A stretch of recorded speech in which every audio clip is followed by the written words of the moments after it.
Joining me now is a Liberal senator who is threatening to withhold his vote on government bills until the Prime Minister prevents vaccination mandates.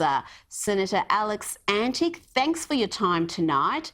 Yesterday in the Senate, you and 4 other coalition senators voted against the government and in support of One Nation's anti-mandatory vaccine bill.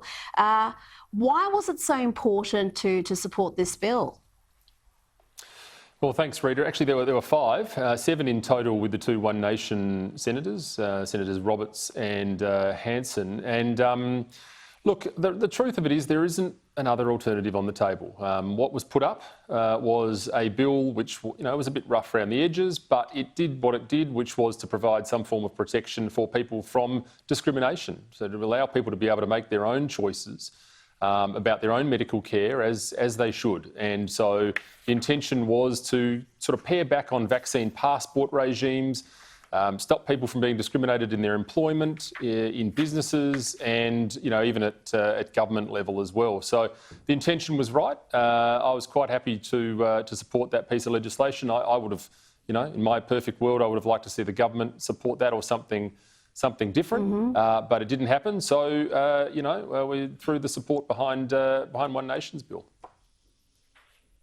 Now, we've heard the Prime Minister come out and say that he wants to have free choice. He doesn't want these mandates. We've got the vaccination rates that we've been looking for, so we've got to give people back their rights. So he seems to support what you're saying, but then the overwhelming majority of the coalition voted against this bill.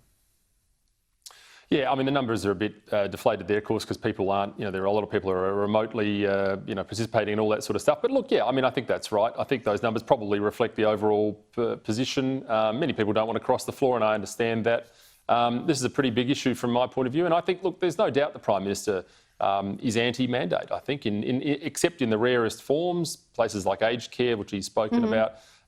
He takes that view as well. One of the difficulties, of course, for the Prime Minister, and we understand this, is that these are very much in the hands of the states. The mandates are coming from the emergency management powers and states like South Australia from the public health directions that are given life through those Emergency Management Act powers. So it's not the easiest position to be in, but there are things we can do, and there are things that I think we should be doing at federal level, because I can tell you, Rita, I've seen some of the protests with my own eyes, and I've seen the footage of them from around the country. This is a massive issue. It's a massive issue that are affecting people who I think are sympathetic to the Liberal vote.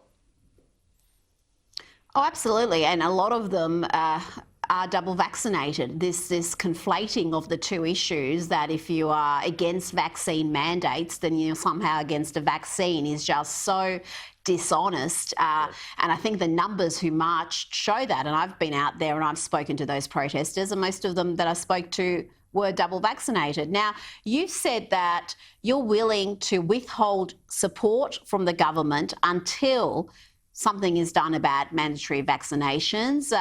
What's been the response to that from the coalition? Oh, look, well, I don't think we've come to a position yet. I think those things are being considered. I think, these things are given great consideration. But, I mean, it's a question of what we can do and what there's a will to do, I suppose. One of the things that I think is really possible is looking at the data stream. I mean, ultimately, the Commonwealth controls the data, the information that's available, that's provided through the vaccine passport systems to enable that discrimination to take place. So I'm uncomfortable with that. I think that's a very simple thing. We're now hearing a lot of reports that people are being turned away from doctors, from GP clinics, because they're not double vaccinated. Well, why are we giving them Medicare if they're discriminating against people on that basis? So there are lots of things that can be done. Look, I'm hopeful that something will be done, because something needs to be done. I've spoken to more Australians who are suffering, people who are not anti-vaxxers, who are not white supremacists, they are not far-right radicals.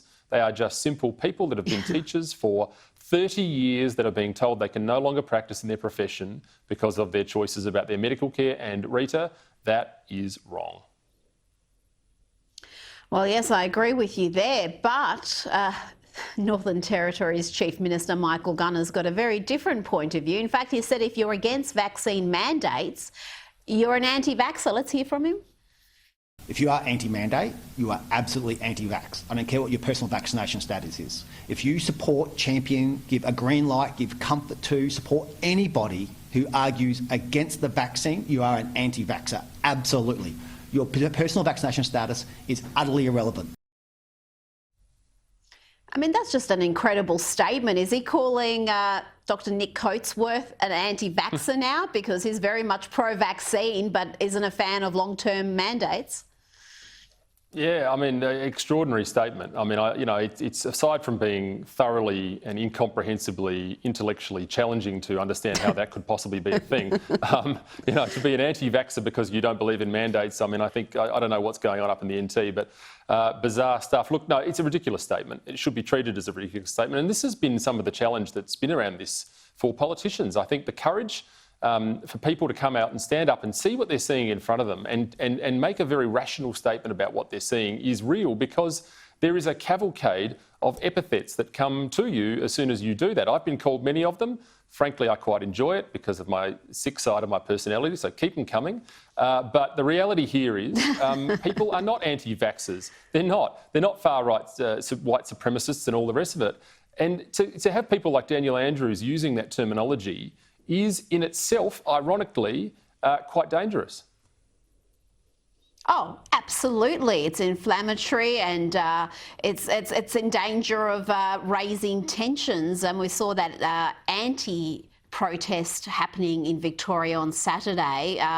And thank God that did not descend into violence. Now, finally, is the PM going to move against the states, particularly Victoria, if they extend vaccine passports to even younger children? Currently, children as young as 12 are locked out of activities and venues if they're not vaccinated against COVID. But there's talk now of extending that to children as young as 5. Yeah, I mean, look, that's hard to get your head around. I'm not surprised. I was quite encouraged to hear Dr. Coatsworth's comments this morning about this. I think the message is starting to get across to people of all makes and models. I think we're seeing that concern now. I mean, in many respects, I think parents are probably happy to, have the vaccine themselves, even if they're worried about it. But it's a step removed to give it to your kids when you're not sure. So I think those sorts of overreach issues are going to start to creep in now. Look, in terms of what can be done from Commonwealth level, we've got to be realistic. As I said, all of those directives come, as I understand them, from the Emergency Management Act type powers, the local state powers. Those powers have been with the states forever and a day since Federation. So I think we have to be clear about what can and can't be done. There is no beautiful magic wand that can fix some of the behaviour of the states, but I think there are things that can be done, and I think there are things that should be done. Senator Alex Anting, thank you so much for your time tonight. Thanks, Rita. Appreciate it.